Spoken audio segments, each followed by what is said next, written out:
But the only problem I find is that, you know why all men wear the same kind of suit on the wedding? Do you know why? It's because if one of them bails out at the very last moment, you can always replace him. But I love weddings very much. But what I hate also is sometimes to be a bridesmaid means to be a second. Because the bride is always in the center of attention. Everyone loves her, even if she's very ugly. You know, everyone thinks it's might be for some girls it's maybe the day of her life, the only day when every camera, every photo is of her. And of course, it's to wear this long, white, beautiful dress. I always dream about that. I don't care about this. I don't want to live with the guy for the rest of my life. But what I want sometimes is to go to Las Vegas and just try it one day to be a center of attention. And I did, and I want to know, this is very serious, no jokes anymore. I did a marketing research recently. This is maybe the day of your life, and the best dress you ever wear, but because you only tried once, you don't actually know the market, you don't know who offers the best one. So I decided once I was walking with my colleague past the bridal shop, and I thought, can I just go and try one of the dresses? So let's go. So we went, the lady, they took us very serious. Because they came up to us and said, is this your groom? I said, no, this is my father. Yeah. But he hated me for that, but I told him later, it's better to be a young father than an old groom.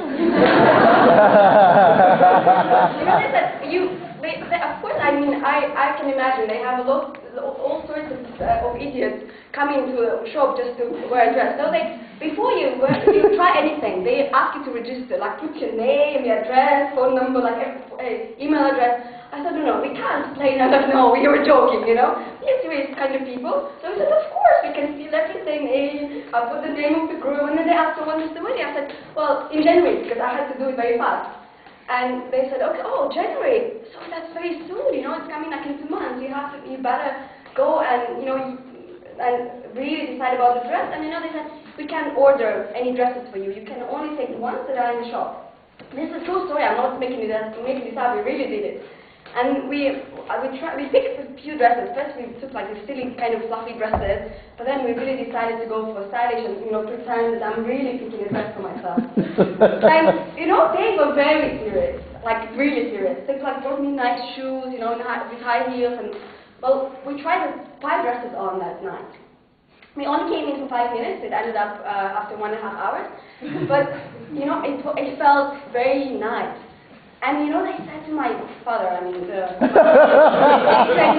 she's such a lovely bride. She is not nervous, she is not stressed out, she's so relaxed and calm about things. We hardly ever see such kind of bride, in our life. So, that was so nice. In the end, we almost bought that dress. And they said it's a very nice sale, only $300. I was like this close to almost buying the dress. But of course, he said, as father, I'm not going to pay unless the mother also approves it. It's a big God reference, and they said, because I'm very short, as you know, the dress was too long for me. They said, you have to come back on, let's say, in a few days' time and try it, and so they measure and seam it the way it should be. So we said, okay, in the end, the lady was so nice, we couldn't tell her, we were just like joking around. We couldn't tell her. So after that, we enjoyed ourselves, and 2 days passed, and my colleague was like, we can't, just make them wait for us on Friday at 2 o'clock in the afternoon, like we have to sell. Something happened. So we called the bridal shop, and he said, my name is so-and-so, and you remember I came in with my daughter, and I don't remember, he said she was very nice, right? Oh, of course I remember. And then he said, she ran away with a Mexican guy. And then, we created the whole story for him to explain what actually happened. And she's like, don't worry, I'm not in the business. And to end, I want to tell you that the weddings in general, especially for single people, is like a sign of hope. Have you ever been to Park Slave on Saturday afternoon when all of these bridal couples are walking around, and some of these brides, I don't know, they look terrible, and they give me so much hope. I have some chance. You know?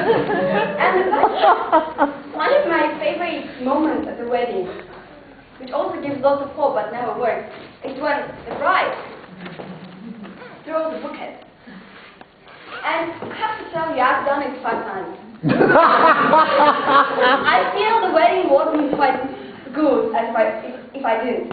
But I never worked, but I think if it was one of the Olympic games, I would be champion.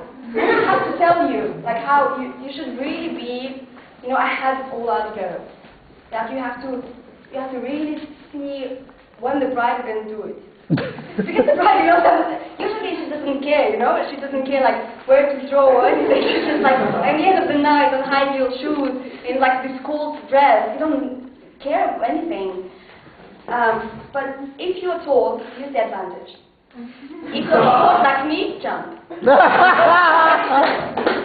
So I'll ask all the single ladies, or all the ladies who want to have flowers tonight to stand up.